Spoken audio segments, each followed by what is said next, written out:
The question is not why do people deny their Igbo identity or why do people deny being Igbo. The real question is why does Nigeria make some people feel safer being Igbo outside the borders than within the country called Nigeria where Igbo people are found? That is the national question, not a personal question. This is a question we should answer as a nation.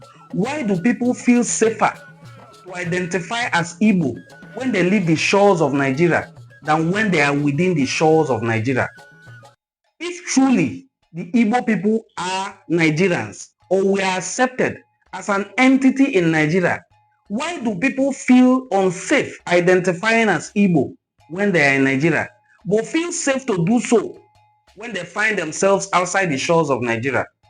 How safe has the environment of Nigeria made it for people who identify as Igbo to thrive in business, in politics, in culture, in academics? When people identify as Igbo, how safe has the Nigerian government made it for people who identify as Igbo to feel? Do they feel marginalized? Do they feel protected?